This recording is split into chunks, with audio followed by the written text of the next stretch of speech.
الحمد لله نحمده ونستعينه ونستغفره ونعوذ بالله من شرور أنفسنا ومن سيئات أعمالنا. من يهده الله فلا مضل له ومن يضلله فلا هادي له. ونشهد أن لا إله إلا الله وحده لا شريك له. ونشهد أن سيدنا وسندنا وحبيبنا وحبيب ربنا وطبيب قلوبنا ومولانا محمدا عبده ورسوله أرسله بالحق بشيرا ونذيرا وداعيا إلى الله بإذنه وسراجا منيرا.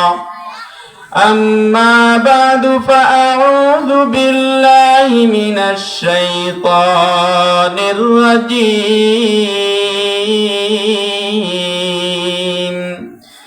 بسم الله الرحمن الرحيم. هو الذي بعث في الأميين رسولا منهم يتلو عليهم آياته ويزكيهم ويعلمهم الكتاب والحكمة. وقال رسول الله صلى الله عليه وسلم: ألا إن في الجسد لمضغة إذا صلحت صلح الجسد كله وإذا فسدت فسد الجسد كله ألا وهي القلب. سبحانك لا علم لنا إلا ما علمتنا إنك أنت العليم الحكيم. সকলে একটু দুরূদ ইব্রাহিম পড়ি। اللهم صل على محمد وعلى آل محمد كما صليت على إبراهيم وعلى آل إبراهيم إنك حميد مجيد. اللهم بارك على محمد وعلى آل محمد كما باركت على إبراهيم وعلى آل إبراهيم إنك حميد مجيد.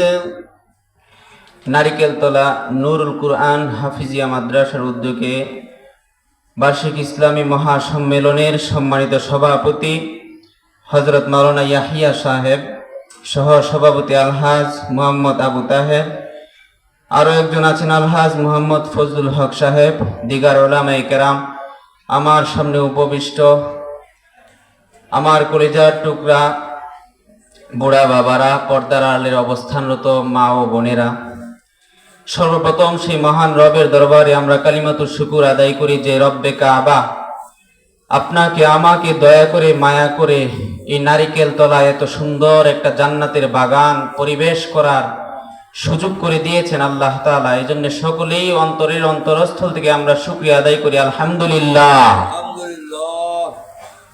আমি গাড়ি দিয়ে আসার সময় দেখলাম বাজারে অনেক লোক বসা আছে, দাঁড়িয়ে আছে।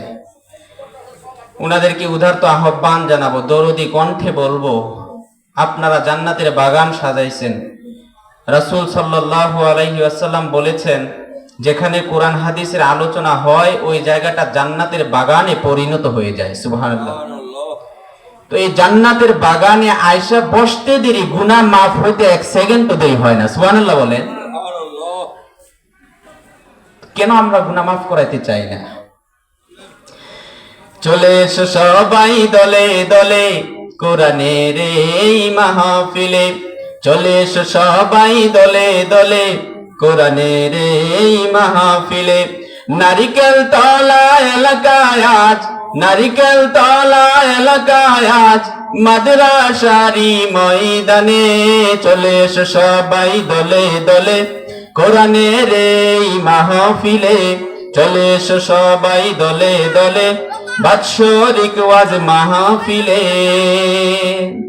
এখানে হবে আজ কোরআন হাদিসের সহি সত্য কথা রাসূল প্রেমে উজ্জীবিত হয়ে ভেঙে যাবে নীরবতা এখানে হবে আজ কোরআন হাদিসের সহি সত্য কথা রাসূল প্রেমে উজ্জীবিত হয়ে ভেঙে যাবে নীরবতা হৃদয়ের কানে শ্রবণ করে হৃদয়ের কানে শ্রবণ করে আনবো মোরা আমলে চলে এসো সবাই দলে দলে কোরআনের এই মাহফিলে চলে এসো সবাই দলে দলে বাৎসরিক ওয়াজ মাহফিলে ইমানের রোগে আজ ভ্রান্ত মানুষ সমাজে ছেয়ে গেছে পাপ কালেমাই মুছে যাবে গুনাহগুলো আজকের এই জান্নাতি বাগানের উসিলায় ইমানি রোগে আজ ভ্রান্ত মানুষ সমাজে ছেয়ে গেছে পাপ কালেমাই মুছে যাবে গুনাহগুলো আজকের এই জান্নাতি বাগানের উসিলায় হৃদয়ের কানে শ্রবণ করে আনবো মোরা আমলে চলে এসো সবাই দলে দলে কোরআনের এই মাহফিলে নারিকেল তলা এলাকায় আজ নারিকেল তলা এলাকায় আজ মাদ্রাসারি ময়দানে চলে এসো সবাই দলে দলে কোরআনের এই মাহফিলে চলে এসো সবাই দলে দলে বাৎসরিক ওয়াজ মাহফিলে আমি আবারও বলতেছি যারা এখনো এদিক সেদিক ঘোরাফেরা করতেছেন মা বোনদেরকে বলবো পর্দায়ালের মা বোনেরা আপনাদের সন্তানাদি আপনাদের স্বামী যারা এখনো বাড়িতে আছে তাড়াতাড়ি খাওয়া দাওয়া করে পাঠায়া দেন জান্নাতের বাগান আল্লাহ তাআলা মাফ করার জন্য বসে আছেন কিন্তু আমরা মাফ নিতে চাই না আমরা জান্নাতের বাগানে এসে ঢুইকা পড়ি যদিও বাহির থেকে আওয়াজ শোনা যাচ্ছে কিন্তু এই ভিতরে বসলে আল্লাহ তাআলা গুনাহ মাফ করে দিবেন আলহামদুলিল্লাহ অনেকেই আয়েশা পড়ছে দেখা যাচ্ছে তো আমি আমার আলোচনার দিকে যাই আমি আপনাদের সামনে পবিত্র কোরআনুল কারীম থেকে সূরাতুল জুমার 2 নম্বর আয়াত তেলাওয়াত করেছি রাসূল পাক সাল্লাল্লাহু আলাইহি ওয়াসাল্লামের অসংখ্য অগণিত অমীয় বাণী থেকে একখানা হাদিস পাঠ করেছি আয়াত এবং হাদিসের আলোকে সংক্ষিপ্ত কয়েকটি কথা বলবো আল্লাহ তাআলা আমাকে বলার আপনাদেরকে দিলের কানে শ্রবণ করার তৌফিক দান করেন সকলে পড়ে আমিন যে আয়াতটা আমি তেলাওয়াত করেছি এটা হচ্ছে সূরাতুল জুমাহ 2 নম্বর আয়াত এই আয়াতে আল্লাহ তাআলা কি বলেন হুয়াল্লাযী বা'আসা ফিল উম্মিয়িনা রাসূলাম মিনহুম ইয়াতলু আলাইহিম আয়াতিহি ওয়া ইউযাক্কিহিম ওয়া ইউআল্লিমুহুমুল কিতাবা ওয়াল হিকমাহ মহান পৃথিবী সৃষ্টি করার পরেই সারা পৃথিবীর মধ্যে জিন জাতিরা বসবাস করেছিল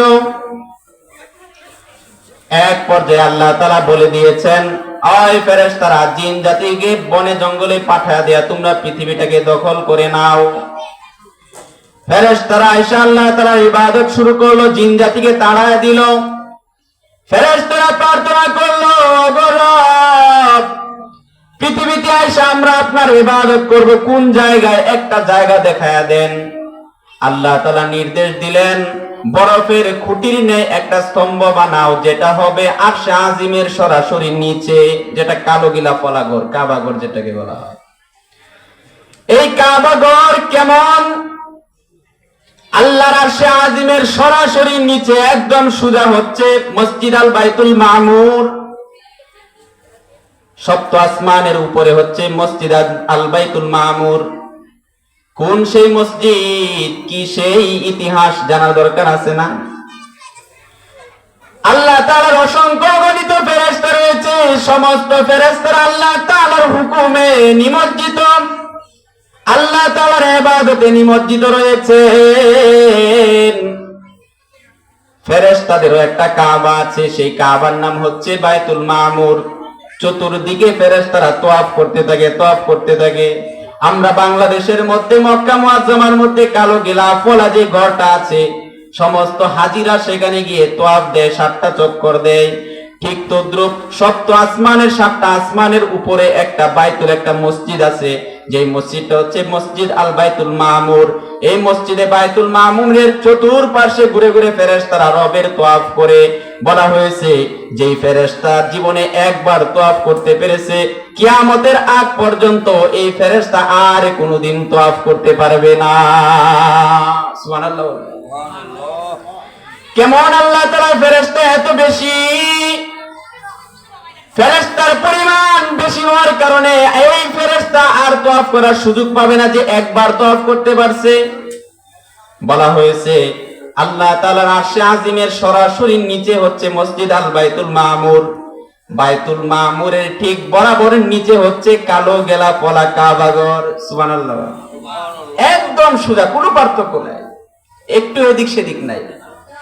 একটা পাথরের কণা যদি আরশে আজিমের নিচে যদি নিচ থেকে যদি একটা পাথরের কণা নিচের দিকে পালানো হয়, সরাসরি পাথরের কণাটা মসজিদ আল বাইতুল মামুরের ছাদের উপর এসে পড়বে। মসজিদ আল বাইতুল মামুর থেকে যদি এই পাথরের টুকরাটা 7টা আসমানের দরওয়াজা খুলে যদি নিচের দিকে ছাড়া হয়, সরাসরি পাথরটা বাইতুল্লাহর ছাদের উপর এসে পড়বে। পৃথিবীর সর্বপ্রথম গড়ই হচ্ছে এটা। সর্বপ্রথম গড় কোনটা? কাবা গড়, এটাই সর্বপ্রথম গড়। আর এই কাবা গড় থেকেই রহমত সাপ্লাই হয় মানুষের জন্য, হুদা হেদায়েত স্বরূপ, রহমত স্বরূপ হচ্ছে এই কাবা গড়। আল্লাহর রহমত, আল্লাহর বরকত আরশে আজিম থেকে সরাসরি মসজিদ আল বাইতুল মামুরের মধ্যে আসে। সেখান থেকে আল্লাহর রহমত, আল্লাহর বরকত কাবা ঘরের উপর আইসা বর্ষিত হয়। কাবা ঘর থেকে সমস্ত পৃথিবীর মধ্যে আল্লাহ তাআলার রহমত প্রত্যেকটা মসজিদে গিয়ে সাপ্লাই হয়। মসজিদ থেকে ইমামের ডান পাশ দিয়ে রহমত আগে দৌড় দেয়। এই কারণেই মসজিদে ইমামের ডান পাশে দাঁড়াতে হয়, ফজিলত বেশি, কারণ রহমত আগে ডান দিকে দৌড় দেয়। কাঁঠাল গাছ থেকে যেরকম ভাবে কাঁঠাল হয়, আম গাছের ডালে ডালে যেরকম ভাবে আম হয়, আম গাছে আম খায় না, কাঁঠাল গাছেও কিন্তু কাঁঠাল খায় না। কাঁঠাল গাছ কাঁঠাল দিয়া মানুষকে উপকার করে। আম গাছ সে আম দেয়, আম খায় না, এই আম খেয়ে মানুষ উপকার লাভ করতে পারে। ঠিক তদ্রুপ কাবা ঘরের উপর আইসা আল্লাহর রহমত বর্ষিত হয়। কাবা ঘর রহমত খায় না, রহমতকে গোটা পৃথিবীর মধ্যে সাপ্লাই করে দেয়। এই হচ্ছে কাবা ঘর, প্রথম ঘরই হচ্ছে এটা। মুহতারাম হাজিরিন, একটু মনোযোগ দেন। শয়তান তারপর পৃথিবীর মধ্যে আসছে, আদমকে সর্বপ্রথম ধোঁকা দিছে। ঘটনা আপনারা জানেন, ওইদিকে যাব না আমি। শয়তান আসার পর আদমকে ধোঁকা দিছে, হাওয়া আলাইহাস সালাম উনাকেও ধোঁকা দিছে গন্ধম ফল খাওয়ার জন্য। শয়তান নসিহত করে, ও বিবি হাওয়া, ওই যে গাছের একটা ফল দেখতেছো, ফলটা যদি খাও সারা জীবন জান্নাতে থাকতে পারবা। বলে যে হ্যাঁ। অথচ আল্লাহ তাআলা বলেছেন, ওয়ালা তাকরাবা হাদিহিশ শাজারাতা ফাতাকুনা মিনাজ জালিমিন, সাবধান, ওই গাছের কাছেও যায়ও না। এবার হাওয়া আলাইহিস সালাম উনি বলতেছেন, আল্লাহ বলছেন যে গাছের কাছেও না যাইবার লাগি, আর শয়তান বলে যে ফল খাওয়ার লাগি, কোন দিকে যায়? শয়তান বলে, আমার কাজ নসিহত করার কাজ নসিহত করে দিছি, মানলে মানো, না মানলে নাই। মেয়েদের মন তো এমন নরম হয়, ফল একটা খায়া ফেলছে, পায়খানার হাজত হয়েছে, পায়খানা করার জায়গা কি আর জান্নাত? আল্লাহ দুইজনকে জান্নাত থেকে বাইর করে দিয়েছে পৃথিবীর মধ্যে। 365 বছর কান্নাকাটি করার পরে একত্রে আল্লাহ তাআলা মিলাইয়া দিছে, ওই কাবা গিলাফলা ঘরের ওইখানে দুইজনের মিলিত হয়েছে একত্রে। সেখান থেকে শয়তান প্রতিজ্ঞা করেছিল যে পৃথিবীতে যত মানব আসবে তাদেরকে ধোঁকায় ফেলবে, ধোঁকা দিবি। সেদিন থেকে প্রতিজ্ঞা করেছে। আল্লাহ বলে দিয়েছে, দেখি যা তোর কেমন পাওয়ার, তুই খাটা। আমি আমার যুগে যুগে পয়গাম্বর পাঠায় দিয়ে, কিতাব পাঠায় দিয়ে আমি আমার বান্দাদেরকে আমার রহমতে কুলে তুলে নিব, তুই ধোঁকা দিয়ে কি করবি? এর আগে বাশির এবং নাজির প্রেরণ করার কোনো প্রয়োজন হয় নাই। যেদিন থেকে ইবলিস শয়তান হয়েছে ওই দিন থেকে একজন ভীতি প্রদর্শনকারী লোকের দরকার। এই কারণেই হযরত আদম আলাইহিস সালাতু ওয়াস সালামের উপর একটা কিতাবও দিয়ে দিয়েছেন, একটা ক্যাটালগ বই হিসেবে। মোবাইল কোম্পানি একটা মোবাইল ছাড়ার আগে একটা ক্যাটালগ বই দেয়, রেডিও কোম্পানি একটা রেডিও ছাড়ার আগে একটা ক্যাটালগ বই দেয়, দেয় না? এরকম যে রেডিওটা এমনি চালাইলে ভালো থাকবে, এমনি চালাইলে নষ্ট হয়ে যাবে, একটা ক্যাটালগ বই দিয়ে দেয় সাথে। ঠিক তদ্রূপ আমার আপনার রব গোটা জমিনের মধ্যে আদমকে সৃষ্টি করার পর বলে দিয়েছেন, ও আদম, আমি তোমাকে পাঠাইছি আমার বান্দাদেরকে হেদায়েতের রাস্তা দেখানোর জন্য। ক্যাটালগ বই হিসেবে সহিফায়ে আদম একটা কিতাব দিয়ে দিয়েছি। হযরত মূসা আলাইহিস সালাতু ওয়াস সালামকে জমিনে পাঠাইছেন। মূসাকে বলে দিয়েছেন, ও মূসা, আমার বান্দাকে হেদায়েতের রাস্তা দেখানোর জন্য তাওরাত নামক কিতাব দিয়ে দিলাম ক্যাটালগ বই হিসেবে। এই বই দেখে পয়রা পয়রা আমার উম্মতকে তেলাওয়াত করে শোনাইবা, আমার বান্দাকে তেলাওয়াত করে শোনাইবা। দাউদ আলাইহিস সালাতু ওয়াস সালামকে জাবুর কিতাব দিয়ে বলে দিয়েছেন, জাবুর থেকে পয়রা পয়রা শোনাইবা। ঠিক তদ্রূপ আমার আপনার পয়গাম্বর, যার জন্য আল্লাহ তাআলা গোটা কুল কায়নাত সৃষ্টি করেছেন, যাকে সৃষ্টি না করলে আপনি আমি সৃষ্টি হতে পারতাম না, আমার আপনার নবী মুহাম্মাদুর রাসূলুল্লাহ সাল্লাল্লাহু আলাইহি ওয়াসাল্লামের উপর একটা গুরুত্বপূর্ণ কিতাব দিয়েছেন। সেই কিতাবটার নাম হচ্ছে আল কোরআন। আল্লাহ বলে দিয়েছেন, ও আমার পয়গম্বর, আপনার এক নাম্বার দায়িত্ব হচ্ছে আমার কিতাবটা আপনার উম্মতের সামনে তেলাওয়াত করে শোনানো। এক নাম্বার দায়িত্ব। সূরাতুল জুমআহ থেকে আমি যে আয়াতটা তেলাওয়াত করেছি, ইয়াতলু আলাইহিম আয়াতি, পয়গম্বরের এক নাম্বার দায়িত্ব ছিল কোরআনের তেলাওয়াত করা যাওয়া, কোরআনের তেলাওয়াত চালায়া যাওয়া এক নাম্বার দায়িত্ব ছিল। আদম আলাইহিস সালাতু ওয়াস সালাম এক নাম্বার দায়িত্ব ছিল সহিফায়ে আদম থেকে তেলাওয়াত করে শোনানো। নূহ আলাইহিস সালাতু ওয়াস সালামের এক নাম্বার দায়িত্ব ছিল ওনার কিতাব থেকে তেলাওয়াত করে শোনানো। দাউদ আলাইহিস সালাতু ওয়াস সালামের এক নাম্বার দায়িত্ব ছিল ওনার কিতাব থেকে তেলাওয়াত করে শোনানো। মূসা আলাইহিস সালাতু ওয়াস সালামের এক নাম্বার দায়িত্ব ছিল তাওরাত থেকে তেলাওয়াত করে করে শোনানো। ঠিক তদ্রূপ আমার আপনার পয়গম্বর মুহাম্মাদুর রাসূলুল্লাহ সাল্লাল্লাহু আলাইহি ওয়াসাল্লামের এক নাম্বার দায়িত্ব ছিল পবিত্র কোরআনের তেলাওয়াত শোনানো। ইয়াতলু আলাইহিম আয়াতি, এক নাম্বার দায়িত্ব ছিল কোরআনের তেলাওয়াত করা। এই কারণেই রাসূলের তেলাওয়াত শুনে মানুষ মুসলমান হয়ে যেত। সুবহানাল্লাহ বলবেন না? তেলাওয়াত শুনে মুসলমান হয়ে যেত। মক্কার আবু জাহেল, উতবা, সাইবা যারা আছে, নবীর এই তেলাওয়াত বন্ধ করার জন্য বিদেশ থেকে জাদুঘর ভাড়া করে আনতো। জামাত নামক, ইয়ামান থেকে জামাত নামক জাদুঘর ভাড়া করে আনছে। বলতেছে আবু জাহেল, উতবা, সাইবা তারা ভাড়া করে আনছে। বলে মুহাম্মদ কি তেলাওয়াত করে কোরআন থেকে, তার তেলাওয়াত শুনলে মানুষ মুসলমান হয়ে যায়। তোমরা তো জাদুঘর, দেখো জাদু টাদু করে মুহাম্মদের মারতে পারো কিনা দেখো তো। জামাত নামক জাদুকর চলে গেছে রাসূলের কাছে, দেখতে গেছে। জামাত নামক জাদুকর আমার আপনার পয়গম্বরের কাছে গিয়ে দেখতেছেন পয়গম্বর কোরআন থেকে তেলাওয়াত করতেছে, মধুর সুরের তেলাওয়াত। জামাত নামক জাদুকরকে দেখে রাসূল তেলাওয়াত বন্ধ করে দিয়েছেন। এবার নবীজি বলতেছেন, ওই জাদুকর, তুমি তো জাদুকর, আমি যেটা পড়তেছি এটা যদি জাদুর বাণী হয় তুমি তো বুঝবা। এই কালাম যদি জাদুর বাণী হয় তুমি তো বুঝবা যে কোনটা জাদু। তুমি একটু শুনে দেখো এটা কি জাদুর কালাম কিনা। আমার আপনার পয়গম্বর সূরা তেলাওয়াত করা শুরু করে দিলেন। আর রহমান আল্লামাল কুরআন খলাকাল ইনসান। আমার আপনার নবী এভাবে তেলাওয়াত করা শুরু করে দিয়েছেন, মধুর সুরের তেলাওয়াত। এত পর্যায়ে তেলাওয়াত করতে করতে করতে করতে আমার আপনার পয়গম্বরের তেলাওয়াত জামাত নামক জাদুকরের মধ্যে অন্তরের মধ্যে কি আঘাত লেগেছে। কি মধুর সেই তেলাওয়াত। এক পর্যায়ে জামাত নামক জাদুকরের চোখ বেয়ে পানি পড়তেছে টকবক করে। আমার আপনার পয়গম্বর বলতেছে, ও জামাত নামক জাদুকর, তুমি কেন কাঁদতেছো? জামাত নামক জাদুকর শুধু একটা কথাই বলে, নবী আপনি তেলাওয়াত বন্ধ করেন না, তেলাওয়াত চালায়া যান, তেলাওয়াত চালায়া যান। আমার আপনার নবীর তেলাওয়াত জাদুকরের অন্তরের মধ্যে গিয়ে আঘাত লাগছে। এক পর্যায়ে জাদুকর বলতেছে, ইয়া রাসূলুল্লাহ, ইয়া হাবিবাল্লাহ, আপনি যে কালাম করতেছেন এটা কোনো জাদুকরের কালাম হতে পারে না। আপনার হাতে হাত রাখা আমাকে এখনই কালেমা শরীফ পড়ায়া দে।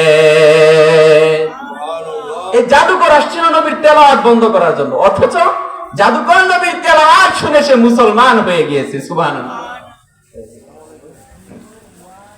এক নম্বর দায়িত্ব ছিল ইয়াতলু আলাইহিম আয়াতি।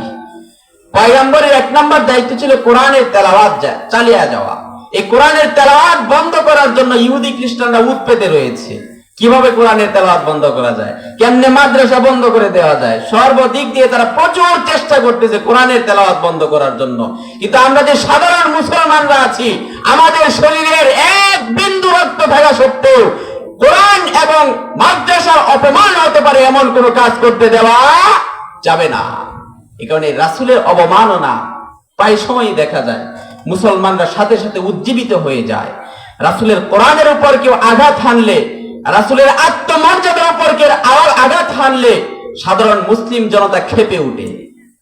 আমার কিছু হয়ে যাক, কিন্তু রাসূলের অবমাননা, রাসূলের কোরআনের অবমাননা, রাসূলের মাদ্রাসার অবমাননা কখনো হতে দেওয়া যায় না।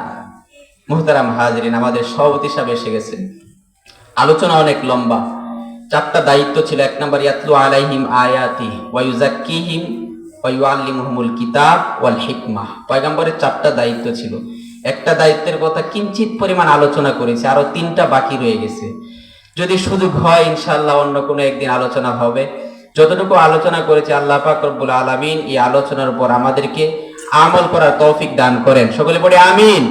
কোরআনের তেলাওয়াত করার তৌফিক দান করেন। সকলে পড়ে আমিন।